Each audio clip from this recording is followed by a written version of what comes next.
Assalamualaikum warahmatullahi wabarakatuh.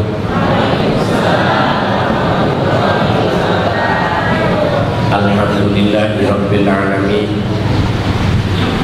Wassalatu wassalamu ala asrafil anbiya'i wal mursalin sayyidina wa maulana Muhammadin wa ala alihi wa ashabihi ajma'in. Amma ba'd. Qala Allah ta'ala fi kitabihil karim wa huwa asdaqul qa'ilin. A'udzu billahi minasy syaithanir rajim. A'udzu billahi minasy syaithanir rajim. Wa idh ta'addana rabbukum la in syakartum la azidannakum. Wa qala Allah ta'ala aidan Allahu waliyyul ladzina amanu yukhrijuhum minadh dhulumati ilan nur walladzina kafaru awliya'uhum at-taghut yukhrijunahum minadh nuri iladh dhulumat ulaika ashabun nar hum fiha khalidun. Wa qala nabiyul karim Muhammad sallallahu alaihi wasallam ajaban amril mu'minin inna amrahu kullahu khair. Sadaqallahul azim. Wassalamu nabiyul karim Muhammad sallallahu alaihi wasallam. Senang sekali kita senantiasa istiqomah mendengarkan kajian dan memberikan kajian pada setiap ahad. Untuk itu patut kita syukuri.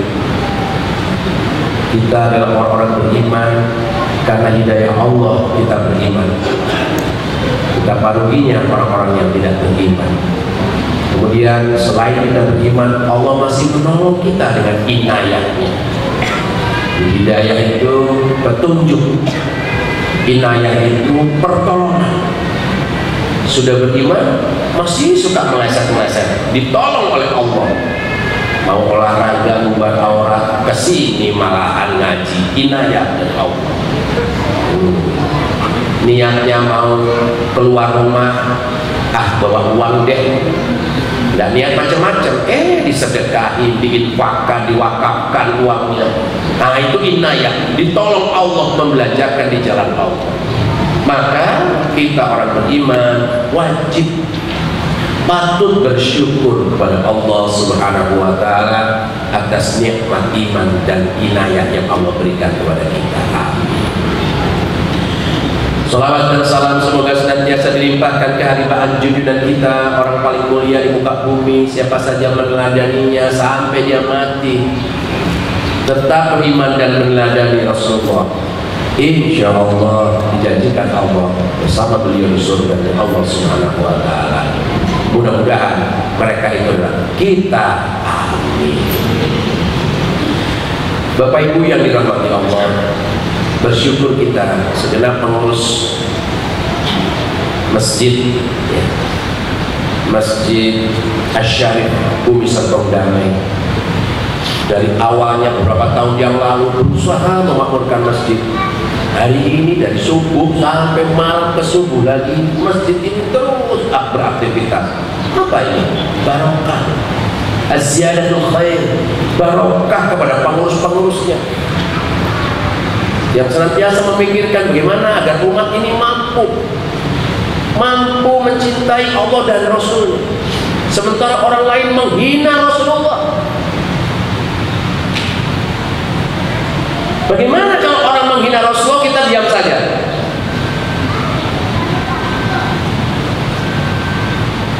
Nah, dengan tergesa-gesa saya mintakan kepada tim, tolong buatkan. Maka muncullah judul larangan menyakiti dan menghina Rasulullah Sallallahu Alaihi Wasallam. Banyak dari kami menangis seolah tidak mampu menghentikan orang yang menghina Rasulullah. Setelah kami pelajari, ternyata memang orang kafir itu nggak paham. Sudah kafir tidak memahami gitu. Kenapa Rasulnya digambar aja marah, aneh gitu. Kemudian kami berikan logika itu di Prancis. Gambar Presiden Prancis itu dikecingi, kemudian difoto. Marah mereka. Nah seperti itu kira-kira kalau kalian menghina Nabi kami gitu. Jadi mereka tuh nggak punya sense. Yang punya itu, kita ini domba-domba tersesat, harus dibunuh. Hina, wanita berjilbab itu hina. Dan kita ini dianggap orang tidak punya hukum. Hak asasi mereka bohong. Kami menghormati Islam, kata duta besar Perancis. Kami datang, bohong kalian. Wanita pakai burqa, wanita pakai jilbab, tidak boleh. Di mana kalian menghargai Islam? Duta besar Perancis kami datangi kemarin. Dia bisa ngomong, kami nggak perlu jawaban kamu, berangkat kami. Gitu. Ya cuma itu yang bisa kami lakukan, ngomong. Itulah yang dilakukan Rasulullah di Mekah, ngomong. Tidak pakai tindakan kekerasan, ngomong. Dengan ngomong itulah sadar orang kafir itu, dan mereka takut. Pemimpin Perancis pernah minta tolong kepada Khalifah. Mereka akan diserang oleh orang Eropa juga. Minta tolong kepada Khalifah Sulaiman Al-Qanun yang filmnya dihinakan. Raja Perancis itu selamat dari serangan negara-negara sekitarnya karena Al-Qanun menyampaikan, siapa menyentuh Raja Perancis berhadapan denganku. Siapa? Khalifah. Mereka lupa pernah ditolong. Mereka bikin sandiwara Voltaire, isinya menghina Rasulullah. Belum ada film. Yang ada, kalau zaman saya dulu ada Miss Cici, yaitu tempat sandiwara, opera, yang kecilnya operet. Mereka akan mengadakan pertunjukan, di mana pertunjukan itu menghina Rasulullah. Khalifah mendengar itu, kemudian menyurati Raja Prancis, seandainya kalian tetap menayangkan atau mengadakan acara drama pertunjukan Voltaire itu, maka kalian berhadapan denganku, Khalifah. Tidak jadi di Prancis, diperingatkan itu, di Prancis tidak jadi itu pertunjukan. Kemudian di Inggris akan diadakan drama yang sama menghina Rasulullah. Kemudian seluruh duta besar Eropa yang ada di negeri Khilafah Utsmani diminta untuk menghadap Khalifah. Khalifah tidak membukakan pintu. Para duta besar itu menunggu berjam-jam di depan pintu. Lama-lama takut juga mereka. Jangan-jangan Khalifah marah ini. Siapa Khalifah? Pemimpin kaum muslimin, penerus Rasulullah. Begitu pintu dibuka, Khalifah keluar menenteng sepatu. Katakan kepada pemimpin kalian, sepatu ini tempatnya di kaki, maka aku akan kirimkan pasukan besar kepada kalian. Ratu Inggris keguguran, ketakutan. Siapa Khalifah? Yang membela Rasulullah dan kaum muslimin. Sekarang Rasulullah dihina di mana-mana. Mari kita lihat, apakah kita layak diam saja atau harus bagaimana kita bersikap? Masyarakat muslimin rahimahullah.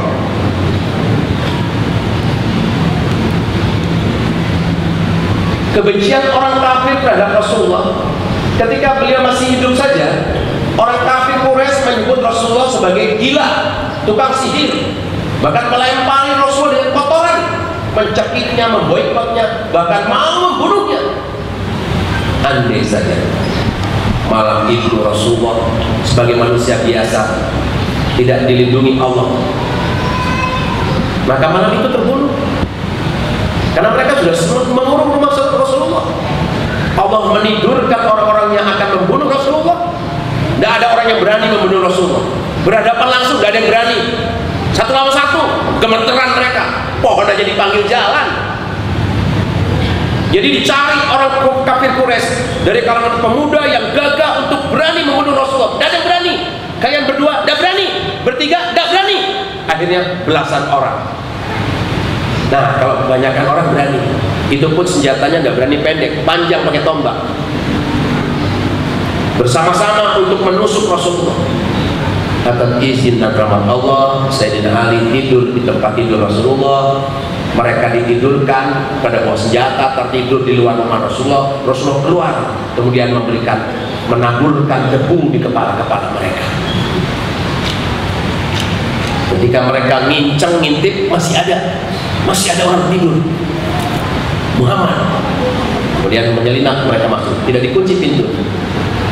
Ketika akan menusukkan tombak, dibuka dulu, dilihat dulu, memastikan benar nggak ini Muhammad.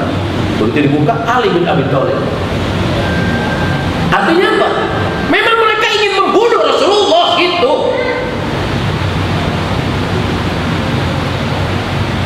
Orang Taif, Rasulullah datang ke Taif itu minta pertolongan agar dakwahnya diterima, malah dilempari batu, diusir.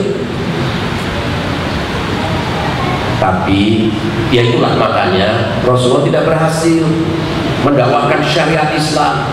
Rasulullah menyampaikan tauhid, beberapa orang ikut, 40 dari kalangan pemuda dan beberapa orang yang sudah sepuh menjadi kaum muhajirin yang hijrah ke Madinah. Gagal Rasulullah menyampaikan Islam, tidak, cuma belum berhasil. Mengutus Mus'ab bin Umair ke Madinah.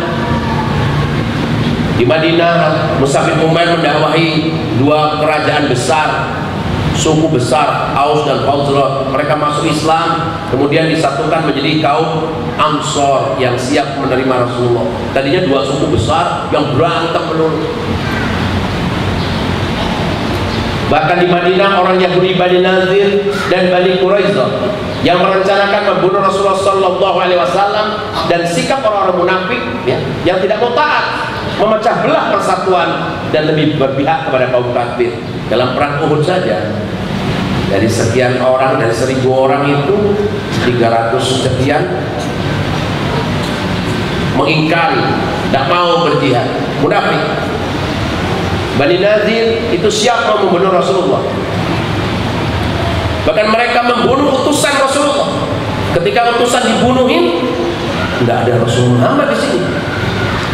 Maka mereka tanpa kabur meninggalkan baninya. Itulah mereka meninggalkan harta rampasan yang sangat berat, banyak. Mereka mengira rombongan itu ada Rasulullah, padahal itu diutus saja oleh Rasulullah.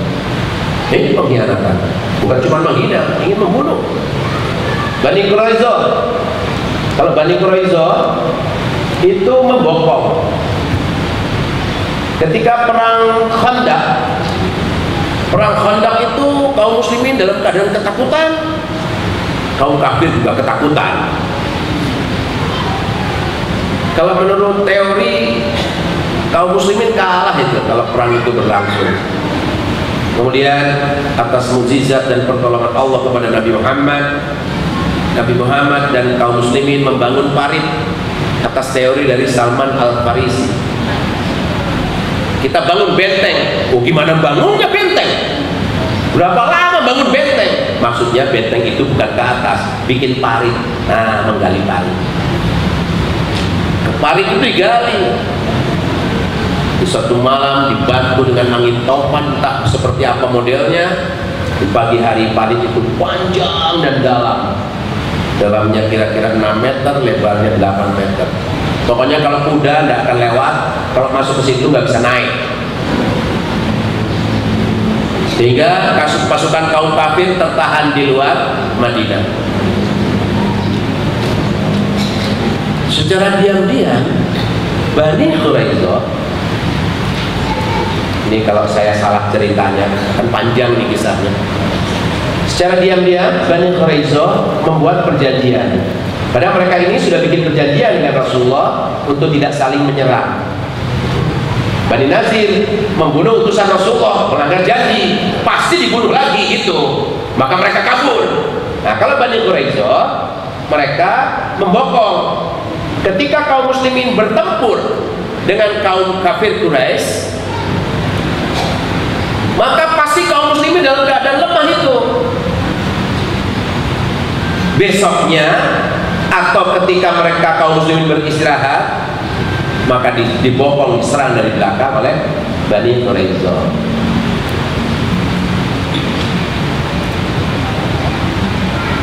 Loh, kok Rasulullah tahu? Rasulullah juga nggak tahu, dikasih tahu oleh Jibril. Ketika Bani Qainuqa itu di kota Madinah. Itu seorang muslimah yang kerudungnya ditarik, berteriak-teriak minta tolong pada kaum muslimin. Seorang pemuda mendatangi, ini di pasar orang Yahudi, mendatangi wanita itu dan menolongnya. Kemudian pemuda ini dikeroyok oleh kaum lelaki dari Bani Qainuqa, terbunuh pemuda itu. Kemudian datang yang namanya Salul, siapa? Abdullah bin Ubay bin Salul, datang kepada Rasulullah. Ya Rasulullah, mereka ini anak-anak muda, mereka ini ya pokoknya lebih dibela lah Yahudi ini, karena pasti akan dibunuh oleh Rasulullah. Loh, kenapa dibunuh? Jahat banget Rasulullah. Bukan, ini berdasarkan perjanjian gitu loh. Kalau kalian membunuh kaum muslimin, dibunuh semua. Kalau kaum muslimin yang membunuh mereka, sama sebaliknya gitu. Padahal kaum muslimin justru melindungi mereka. Malah pemuda muslim dibunuh. Tapi nggak jadi dibunuh, cuma diusir oleh Rasulullah. Seluruh Yahudi Bani Qainuqa diusir keluar Madinah. Udah enak, sejahtera, sekolah gratis, menuntut ilmu gratis, kesehatan gratis, dijamin negara. Tapi dasar Yahudi jahat. Kenapa tidak dibunuh? Karena ada pembelaan dari orang munafik, yaitu Abdullah bin Ubay. Nah, peristiwa itu terjadi lagi ketika Bani Quraisyah. Mereka tercengang itu. Pada malam hari, angin topan datang, tenda-tenda orang kafir Quraisy itu dihempaskan oleh angin, mereka porak-poranda. Pagi harinya sepi, gak ada peperangan. Bani Quraisyah kecewa, duh, gak ada perang ini. Waduh, kalau mereka tahu, kalau Muhammad tahu bahwa kita akan membokong, bahaya ini. Tanpa ada yang memberitahu, datang Abdullah bin Ubay bin Salul. Ya Muhammad, maafkan mereka. Mereka siapa? Itu Bani Quraisyah. Memang kenapa? Tahu Rasulullah bahwa mereka mau berkhianat, maka dikepunglah Bani Quraisyah. Sebab kalau tidak, kaum muslimin yang dibunuh, Rasulullah yang dibunuh, kaum muslimin akan dibantai. Dikepunglah Bani Quraisyah. Berapa bulan itu? 1 bulan penuh lebih. Sehingga mereka bukan menyerah, tapi dikumpulkan para lelakinya. Para wanitanya dipindahkan, para orang tua dipisahkan, anak-anak dipisahkan, para lelakinya kira-kira 700 lebih. Maka atas perintah Rasulullah dipotong leher mereka satu persatu. Dan peristiwa inilah yang membuat geger dunia. Ada pemimpin begitu tegas di muka bumi. Pemimpin Persia, pemimpin Yunani gemetar ketakutan. Mereka siapa? Koruptor, pemain perempuan, tukang mabuk-mabukan, berkuasa memeras rakyat. Sementara Muhammad Rasulullah dicintai rakyatnya, ditakuti, disegani musuh-musuhnya. Bahkan para musuhnya ada yang mencintainya. Kenapa? Banyak orang yang berlindung di balik Rasulullah, orang kafir. Kemuliaan Rasulullah sedemikian hebat, tidak layak untuk dihinakan. Kok ada orang berani menghinanya? Itu. Jadi ternyata di zaman Rasulullah masih hidup saja, orang Yahudi dari Bani Nazir, Bani Quraisyah, bahkan Bani Qainuqa mengkhianati. Dan orang-orang munafik ya, yang tidak mau taat, memecah belah persatuan kaum muslimin dari dalam.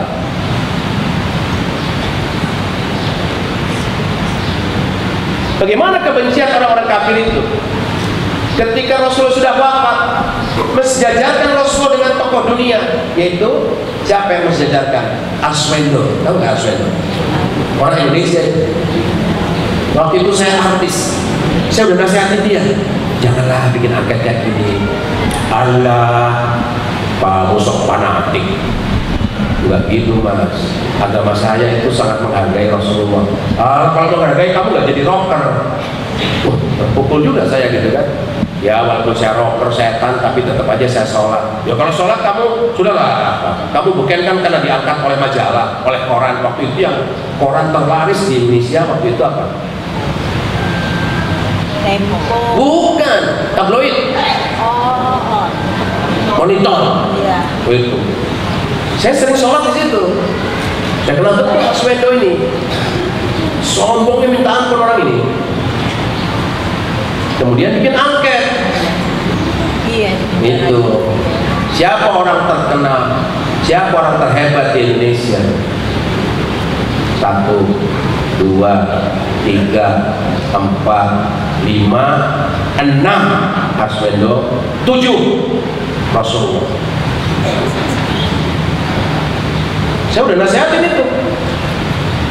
Kemudian waktu itu Menteri Harmoko, kaum muslimin tidak suka, di demo kan kantor beritanya itu, kemudian penjara.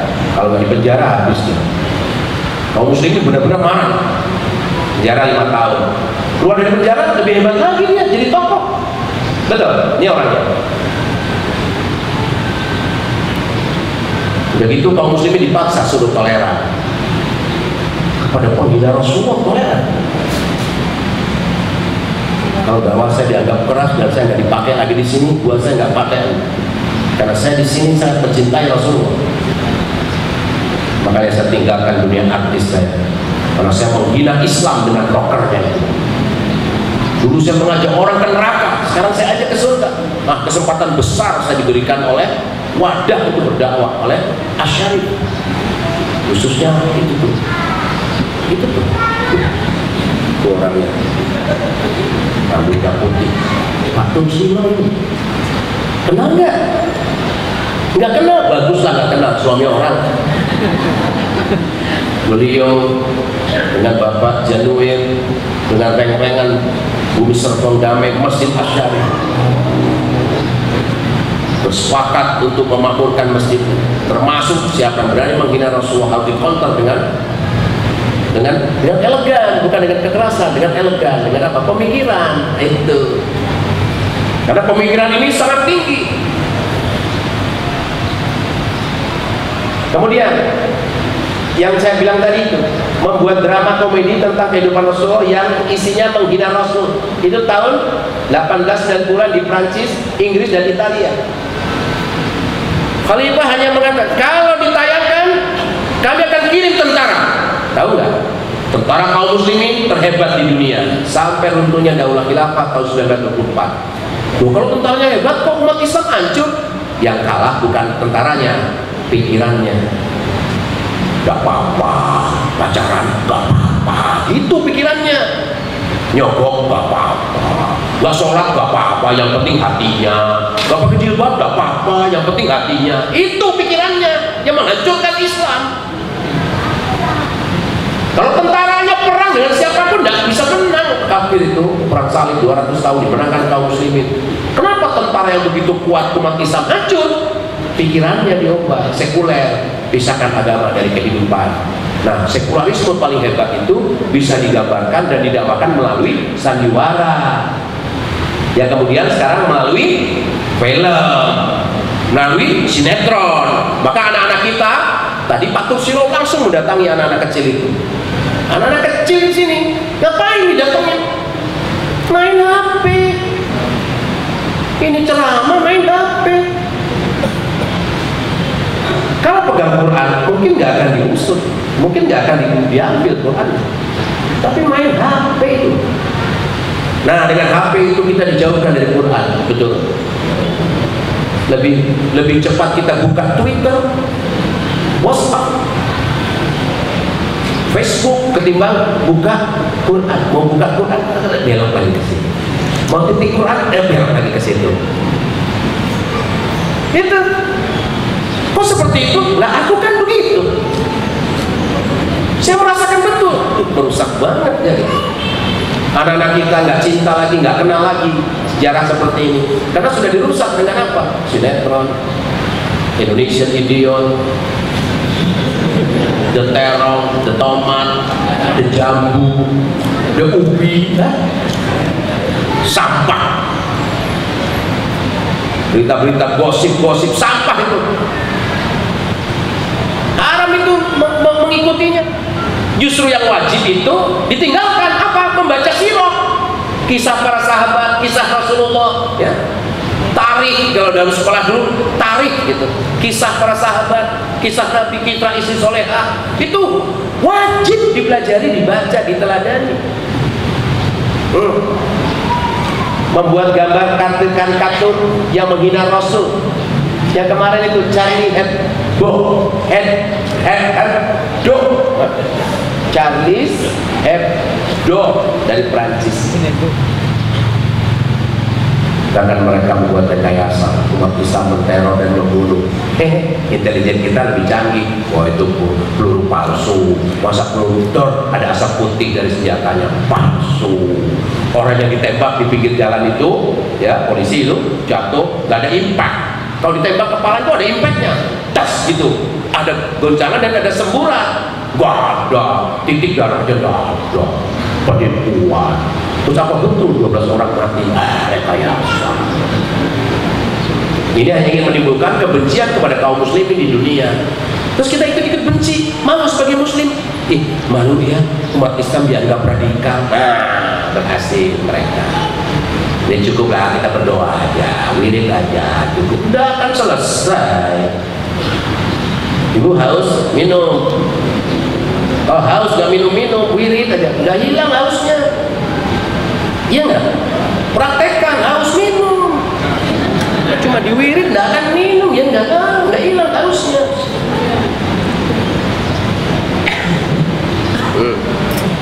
Maaf ini penuh emosional ya, karena nabinya dihina ya.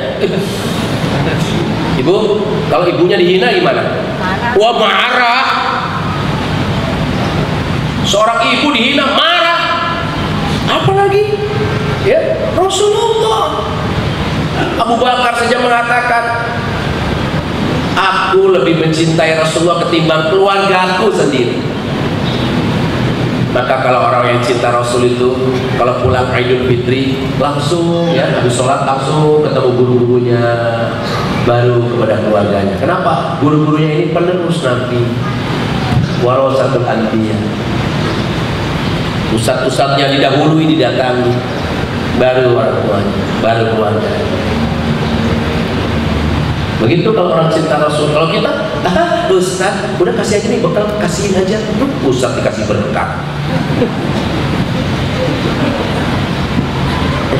Menghina Ustadz dikasih kupat. Datangi, salami, minta barokah dan minta doanya.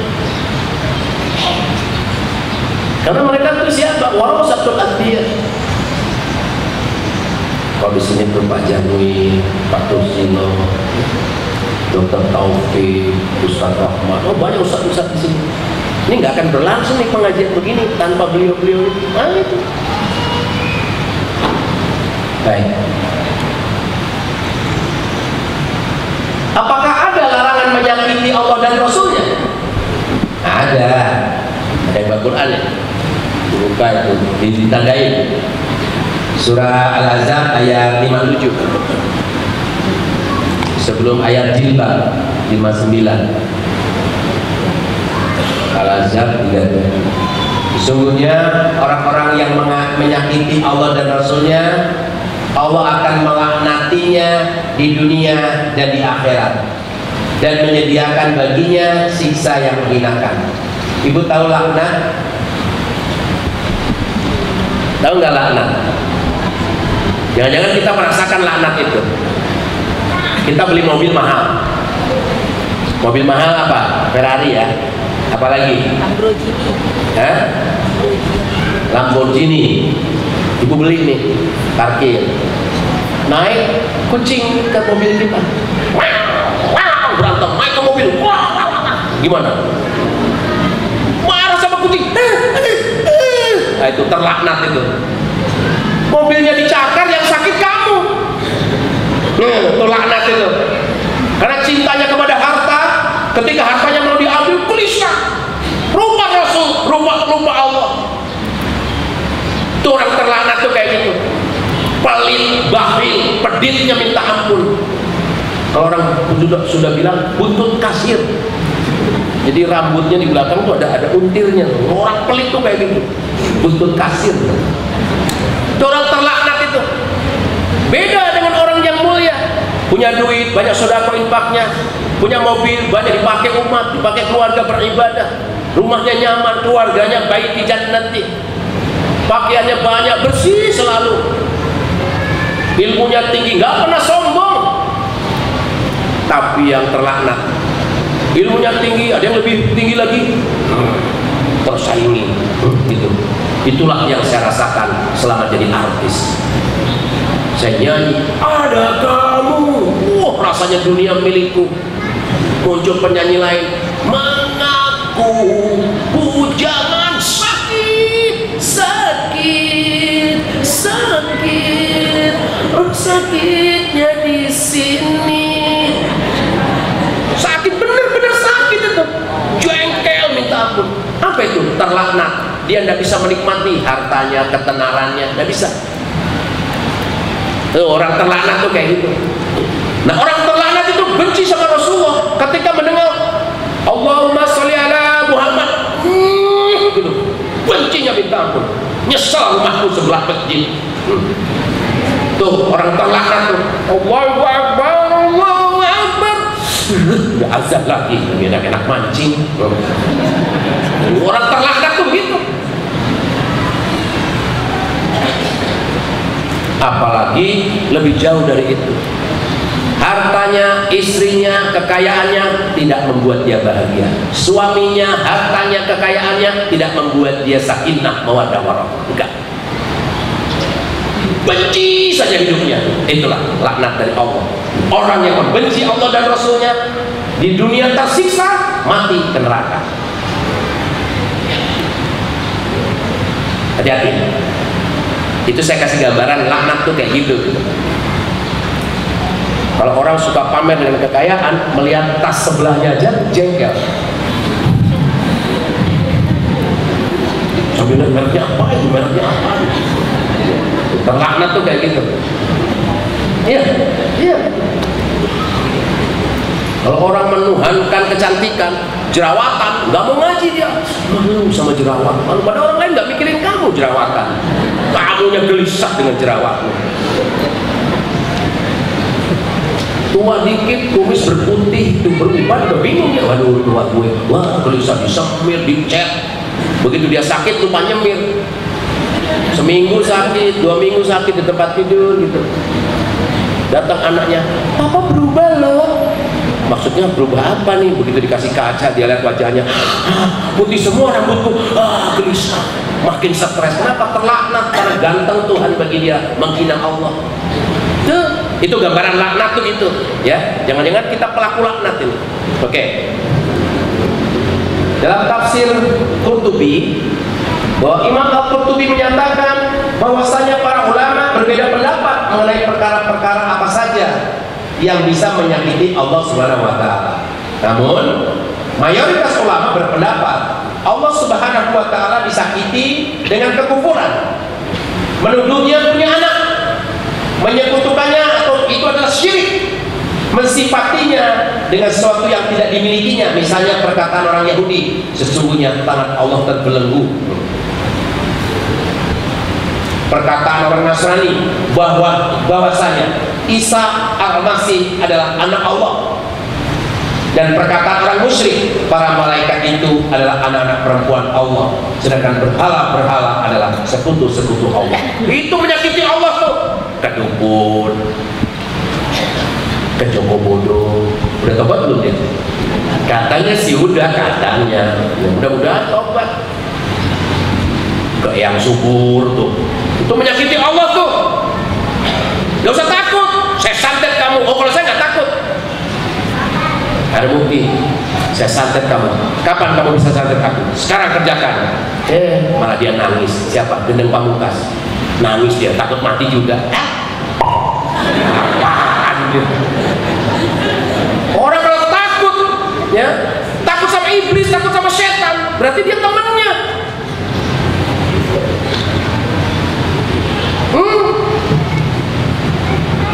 Itu mati udah ditentukan Allah, rizki udah ditentukan Allah. Jangan ambil rizki orang lain.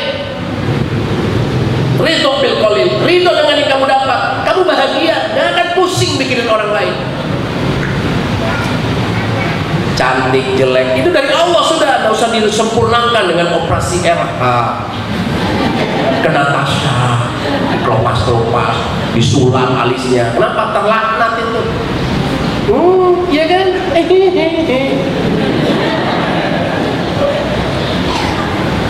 Kenapa? Menduakan Allah. tidak bersyukur, tidak nerima, gitu. Hati-hati. Tidaklah kita mengatakan ini, tapi mereka Allah punya anak, ya kan?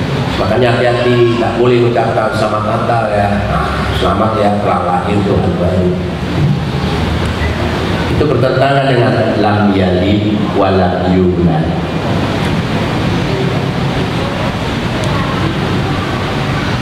Masih dalam tafsir Al-Qurtubi. Sedangkan perkara-perkara yang bisa menyakiti Rasulullah SAW adalah semua perkataan maupun perbuatan yang menyakiti beliau. Perkataan yang menyakitkan misalnya tuduhan bahwa beliau adalah tukang sihir, dukun, dan lain sebagainya. Sedangkan perbuatan yang menyakiti beliau adalah memecahkan gigi dalam perang Uhud, melukai wajah beliau dalam perang Uhud, melempari batu di Taif, mencekiknya, mengejar-ngejar Rasulullah sampai ke gua Sur dan lain-lain sebagainya. Itu penyakit fisik. Menghina ulama yang cinta Rasulullah.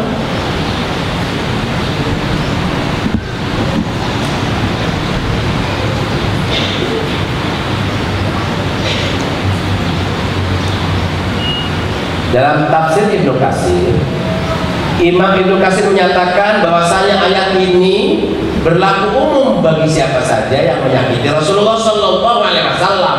Sesungguhnya siapa saja menyakiti beliau Sallallahu Alaihi Wasallam, maka ia telah menyakiti Allah.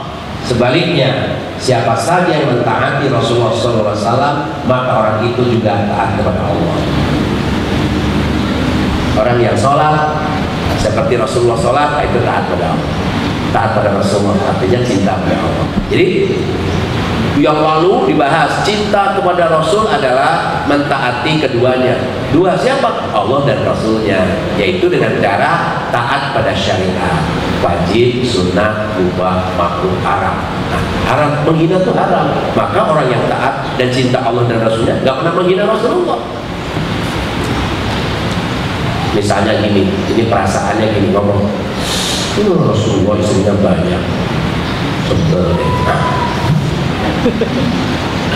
Kan ibu-ibu gitu kan, gara-gara Rasulullah istrinya banyak, suami-suami boleh poligami.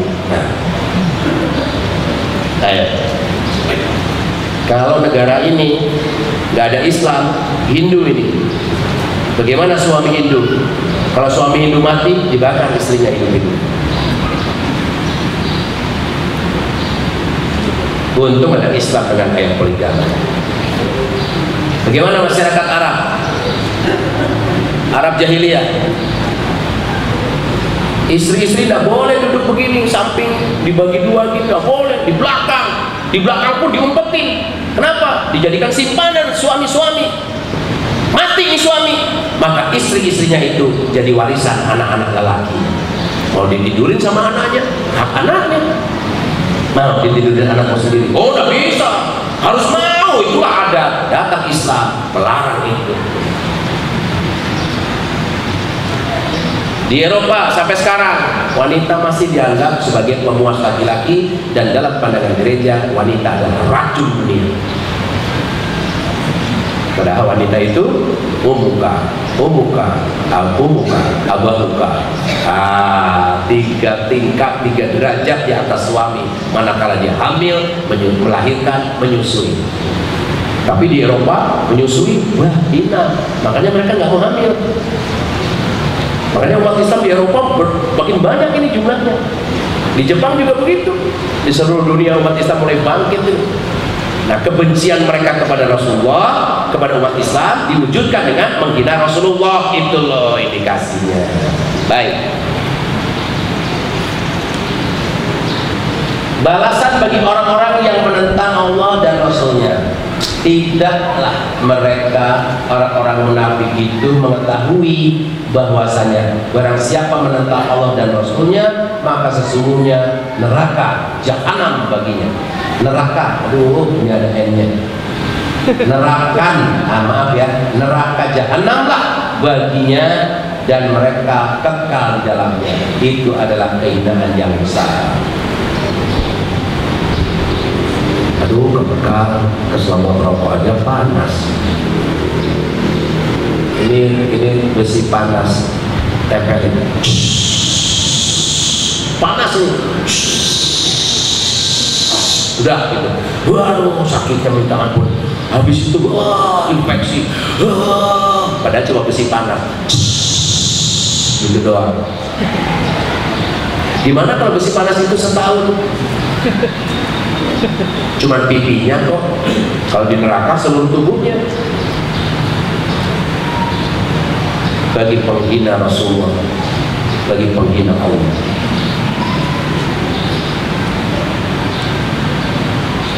Suratnya udah ditulis ya, At-Taubah 63. Ya, At-Taubah 63. Lumayan ini dipakai ceramah, nanti ke keluarga sampein gitu. Kau gak pernah sholat? Sholat anak-anak. Benci Allah ya, benci Rasulullah ya, bacain ayatnya gitu. Kalau mereka cuek aja dengan ayat, oh berarti bermasalah dengan akidahnya. Nah, pahamkan akidah kepada mereka. Pelajaran yang dulu itu, min aina jitna wa limadza wa ila ainal masir.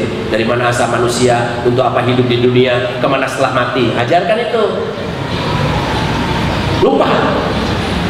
Kan ada itu, minta itu filenya di sini, Anda minta email di email. Pelajaran yang lama dulu dari tahun berapa itu. Nah, itu sampaikan lagi, mantapkan akidah. Enak loh, nggak takut miskin, nggak takut kaya, nggak takut jelek, nggak takut cantik, nggak takut nggak cantik, nggak takut mati. Takut hidupnya nggak diridhoi Allah, gitu. Nah, itu orang bahagia tuh gitu. Makanya jerawatan biasa aja. Panuan, malu kalau panuan pasti jorok itu. Oke. Ini surah An-Nisa ayat 14. Dan barang siapa yang mendurhakai Allah dan Rasulnya, melanggar ketentuan-ketentuannya, niscaya Allah memasukkannya ke dalam api neraka, sedang dia kekal di dalamnya, dan baginya siksa yang menghinakan. Quran surah Al-Ahzab lagi ayat 36. Dan tidaklah patut bagi laki-laki mukmin dan tidak pula bagi perempuan yang mukmin apabila Allah dan Rasulnya telah menetapkan suatu ketetapan, akan ada bagi mereka pilihan atau pilihan lain tentang urusan mereka, dan barang siapa mendurhakai Allah dan Rasulnya, maka sesungguhnya dia telah sesat dengan kesesatan yang nyata. Di ketentuan Allah dan Rasulnya udah jelas, dia pakai ketentuan lain gitu loh. Hukum Allah dan Rasulnya udah jelas, dia pakai hukum lain.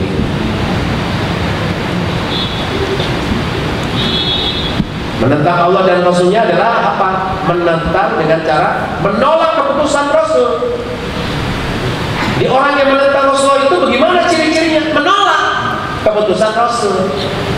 Ayat-ayat di atas menunjukkan dengan sangat jelas bahwasanya orang-orang yang menentang Rasulullah SAW termasuk orang-orang yang sesat dan akan dimasukkan ke dalam neraka jahanam selama-lamanya. Salah satu bentuk penentangan terhadap Rasulullah SAW adalah menolak keputusan dan ketetapannya. Perkataan poligami enggak lah ya. Makanya saya nggak poligami. Takutnya istri saya belum paham. Saya pakai sunnah Nabi. Rasulullah istrinya satu. Selama 27 tahun istrinya satu, Siti Khadijah. Saya pelajari lagi ilmunya. Oh, poligami itu sunnah, wajib, sunnah, mubah, makruh, haram. Sunnah Rasul itu ini wajib, sunnah, mubah, makruh, haram. Poligami sunnah yang mubah, nggak makruh, nggak wajib, nggak haram, nggak sunnah. Jadi gini, mandub, ya, fardu, mandub, mubah, makruh, haram. Nah, poligami itu sunnah yang mubah. Itu kewenangan aja dari Allah. Kamu poligami silahkan, nggak poligami nggak apa-apa. Maka saya nggak poligami nggak dosa, kan mubah. Poligami nggak ada pahalanya, mubah. Tapi risiko. Apa ngangguk-ngangguk seneng ya?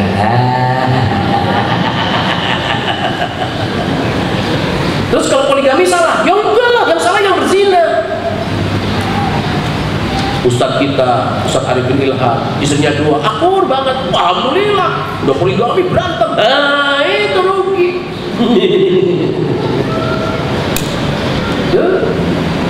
Hati-hati ya, Kalau tidak suka ketetapan itu, simpan saja di hatimu. Jangan ngomong takabur itu. Sakit Pak Ustaz mikirin poligami, itu laknat dari Allah. Kenapa nggak suka kepada ayat itu? Itu laknat itu namanya. Terlaknat itu. Berarti imanmu bermasalah. Coba siapa imannya bermasalah? Tidak berani ngacu, tapi Allah tahu ada di benakmu itu. Nah itulah laknat. Orang lain tidak tahu, tapi kamu yang merasakan nyut gitu. Sakit, sakit, sakitnya di sini.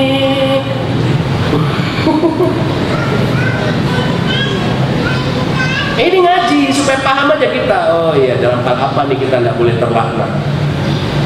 Ketentuan Allah nggak boleh makan riba. Kamu riba pasti terlaknat. Ketentuan Allah harus taat sama orang tua. Nggak taat sama orang tua terlaknat kamu. Apalagi orang tua aku dikasih di panti jompo. Wah jahat ini anak seperti ini. Ada yang orang tuanya di panti jompo di sini. Cepat ambil lagi. Minta ridhonya. Minta maaf dan ridhonya. Apalagi orang tua sudah tua. Orang sudah tua, sudah batuk-batuk, sudah berak-berak di tempat tidur. Kamu beli orang, bayar babysitter untuk ngurusin orang tuamu. Rugi, urusin sendiri, pahala itu. Laknat dari Allah. Kapan sih matinya? Astagfirullah. Laknat ini. Kau ketawa sih, berasa ya. Udah nanti pulang, langsung urusi. Suruh pergi tuh si mbak. Mbak pergi, hari ini kamu gak usah kerja. Biar aku yang urusi orang tuaku. Pahalanya. Pernahkah seorang bayi diusir oleh ibunya? Udah, disayangi. Kalau ada yang membuang bayi, berarti itu laknat itu. Wes. Allah berfirman, apakah kamu tidak memperhatikan orang-orang yang mengaku dirinya telah beriman kepada apa yang diturunkan kepadamu dan kepada apa yang diturunkan sebelum kamu? Mereka hendak berhakim kepada Tagut, padahal mereka telah diperintah mengingkari Tagut itu. Dan syaitan bermaksud menyesatkan mereka dengan penyesatan yang sejauh-jauhnya. Dan apabila dikatakan kepada mereka, marilah kamu tunduk kepada hukum yang Allah telah turunkan dan kepada hukum Rasul, niscaya kamu lihat orang-orang munafik menghalangi manusia dengan sekuat-kuatnya dari mendekati kamu. Jangan ngapain berjilbab, Nora cantik-cantik dijilbabin, kesian deh. Kerja nggak boleh pakai jilbab, harus dibuka. Nah itu menghalangi. Tuh kalau nggak kerja nggak makan, aduh gimana akhirnya buka. Nah, itu.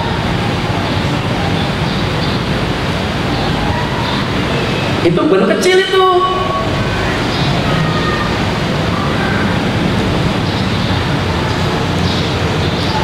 Menurut Ibnu Al-Arabi, Tagut di sini bermakna semua aturan atau hukum selain hukum Allah. Ya. Imam Malik sebagaimana dikutip oleh Ibnu Al-Arabi menyatakan Tagut adalah semua hal selain Allah yang disembah manusia, misalnya berhala, pendeta, ahli sihir, atau semua hal yang menyebabkan syirik. Kami tidak pernah menuhankan selain, kata orang Yahudi. Iya, tapi kamu ikuti apa kata pendeta kalian. Nah, jadi nggak mengikuti Taurat, tapi mengikuti apa kata pendeta. Jangan-jangan bukan pendeta yang ngomong, tapi kiai. Kata kiai menyesatkan kata kiai. Nah itu. Hati-hati ini, makanya wajib bagi muslim itu mengaji, mengkaji, memahami, mengamalkan, mendakwahkan. Dalam Islam tuh nggak ada kependetaan. Dalam Islam tuh nggak ada penasehat spiritual. Hari Mukti kok bisa ceramah gitu? Siapa sih penasehat spiritualnya? Nggak punya. Yang ada guru ngaji. Kewajiban bagi saya menjadi guru ngaji, menjadi orang yang paham Islam. Bukan seperti pendeta.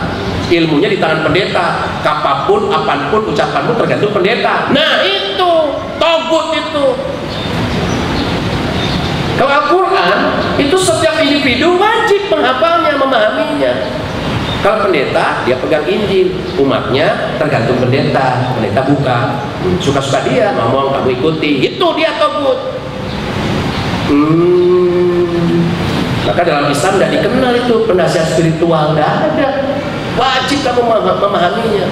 Kok nggak bisa-bisa? Karena kamu nggak ngaji, dosa. Nggak mengikuti ketetapan Allah bahwa ngaji itu adalah wajib. Maka beruntung di Asyarif ini ada kegiatan seperti ini rutin, beruntung sekali. Sebulan sekali aja lumayan ya, apalagi setiap minggu. Luar biasa. Alhamdulillah. Kemudian hukum menghina Rasulullah menurut para ulama telah berkonsensus bersepakat mengenai wajibnya menjatuhkan hukuman mati bagi siapa saja yang terang-terangan mencela atau menghina Rasulullah Sallallahu Alaihi Wasallam. Ini bisa dilihat dalam kitab ya, Syatam ar-Rasul atau As-Sab al-Nabi Al-Farisi. Salah seorang ulama dari mazhab Syafi'iyah menuturkan di dalam kitab Al-Ijma', menurut konsensus para ulama, siapa saja yang menghina Rasulullah Sallallahu Alaihi Wasallam dengan terang-terangan telah jatuh ke dalam kekafiran. Walaupun ia bertobat, maka mati bagi dirinya tetap tidak bisa dianulir. Jadi gini, menghina Rasul nih, kemudian dia bertobat, tetap dibunuh. Ya. Mudah-mudahan Allah mengampuni tobatnya. Nah, dibunuhnya itu sebagai konsekuensi. Berzina itu dirajam gitu kalau suami atau istri. Dia bertobat, ya udah ya. Tapi rajamnya harus dilaksanakan, dilempari batu sampai mati, ahli surga dia. Nah, penghina Rasulullah juga begitu. Dia bertobat, iya, tapi harus dibunuh. Karena apa? Menghina Rasulullah. Itu loh. Pencuri bertobat, iya, insya Allah diterima tobatnya. Tapi dipotong tangannya, tes, nah, hapus dosanya. Diterima tobatnya, nggak dipotong, ya di neraka nanti, masuk dulu ya di neraka sesuai dengan dosanya tadi. Ih, sadis ya? Enggak lah, nggak sadis.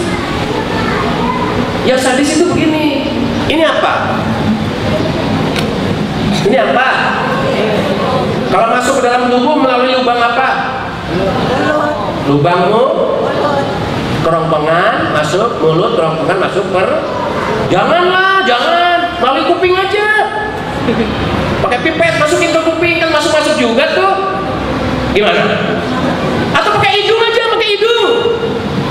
Menyalahi ketentuan itu, tersiksa kamu. Ibu naik mobil apa? Motor. Naik motor. Motor apa? Vario. Pak?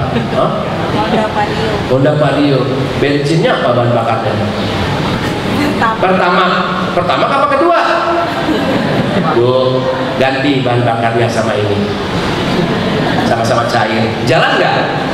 Melanggar ketentuan pabrik. Siapa saja melanggar ketentuan Allah yang nggak akan maju atau masuk neraka gitu. Simpel saja memahami Islam itu gampang kok. Yang berat itu kan nerimanya, berat ya, nah itu. Aku sih suka neraka itu. Makanya gitu berat terima surga. Padahal di Asyarif itu tiap bulan, sebulan itu tiap harinya ada kegiatan. Siapa mau belajar bahasa Arab bisa di sini. Belajar baca Quran bisa di sini. Belajar jadi imam sholat, belajar jadi khatib bisa di sini. Bisanya tuh di sini, bisa. Cuman lu nggak mau. Hampir jam 9. Hukum sudah jelas. Bagaimana pelaksanaannya?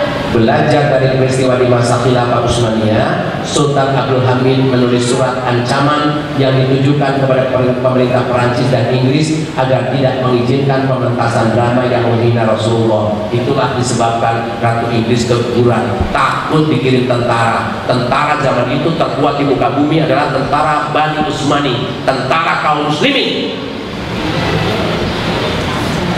Pemerintah Perancis, Inggris, dan Italia ketakutan dan mematuhi perintah Khalifah Abdul Hamid dengan tidak memberi izin pentas. Bagaimana dengan pemerintah Perancis saat ini? Majalah Charlie Hebdo yang berisi karikatur menghina Rasul tetap diberi izin terbit, bahkan mendukung sepenuhnya dan dianggap kebebasan berekspresi. Kenapa begitu? Karena kaum muslim tidak punya pemimpin lagi yang siap membela gitu. Banyak kaum muslimin yang protes atas sikap pemerintah Prancis, tapi tidak ditanggapi. Bahkan kami ketika masuk kedutaan Prancis, topi peci dibuka, penghinaan luar biasa. Dia tinggal di Indonesia dengan kedutaannya itu, kita masuk pagarnya diperiksa, topi peci dibuka. Maka ketika masuk langsung Ustaz Farid ngomong, bohong kalian. Ketakutan rupanya mereka. Yang mereka takuti adalah umat Islam bersatu. Umat Islam kan pecah-pecah. Pengajian ini itu beda, seragamnya aja beda. Beda seragam saling ejek. Iya kan? Kecuali pengajian Asy'ari. Seragamnya sama. Apa yang sama, pikirannya sama. Bajunya beda-beda, ya kan? Asy'ari. Takbir. Harus ada yang bisa menghentikan tindakan menghina Rasulullah SAW, sehingga tidak ada negara lain yang berani memberi izin apa saja yang menghina Islam, Rasulullah dan para umatnya, maaf, dan umat Islam. Kembalinya khilafah Islamiyah adalah jawabannya. Ini yang ditakuti. Takut Islam itu semarak di mana-mana, mengembalikan lagi khilafah itu. Karena dengan khilafah itulah ya, sekolah gratis, sumber daya alam kita bisa ambil lagi untuk kaum muslimin, istri-istri dijaga, suami-suami dijaga, maksiat dijauhkan, anak-anak dipaksa menjadi orang-orang soleh. Kalau sekarang ngeri ya, bebas anak-anak, mengerikan. Kemudian buktikan cintamu kepada Rasulullah. Tidak cukup dengan mengucapkan sholawat, harus disertai dengan kerelaan untuk mematuhi syariat Rasul, berkorban untuk menjaga kehormatan Rasul, berjuang bersama untuk mengembalikan institusi khilafah Islamiyah yang mengikuti jejak kenabian, jejak khulafa'ur rasyidin min hajjin nubuwah. Ini yang ditakuti kafir. Kenapa dulu Inggris Prancis takut dengan ancaman? Awas kalian, kalau kalian menayangkan tetap ya menjalankan drama itu, maka kaum muslimin akan datang dengan pasukan. Ketakutan Prancis, Inggris, Italia takut. Kenapa takut? Ada institusi khilafah yang dipimpin seorang khalifah. Hasbunallahu wa ni'mal wakil. Ni'mal mawla wa ni'mal nasir. Walhamdulillahirabbil alamin. Wassalamualaikum warahmatullahi wabarakatuh.